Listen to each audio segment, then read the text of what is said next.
కానీ ఇప్పుడు కూడా దాదాపు చాలా కాంటాక్ట్ ఫోన్ నంబర్స్ నుంచి నాకు బెదిరింపు కాల్స్ వస్తున్నాయి. ఆ థ్రెట్ కాల్ చేసిన వాళ్ళకి నేను ఒక మాట చెప్పాలనుకుంటున్నా. దమ్ముంటే ఎదురుగా ఫైట్ చేయండి రా, మేము రెడీ ఉన్నాం.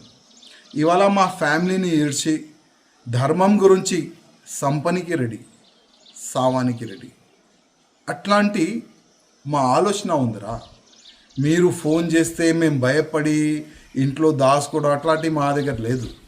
మా దగ్గర ఏముంది తెలుసా, ఒక స్పెంజ్ బాల్ ఉంటుంది, కింద ఎంత కొడితే అంత పైకి వెళ్తుంది. అట్లాంటివి మేము. మాకు ఎంత మీరు థ్రెట్ చేస్తారు కదా, మేమంతా ముందుకు వెళ్తాం. భయపడే మాలో లేదురా ఆ రథం, మాలో భయపడే రథం మాలో లేదు.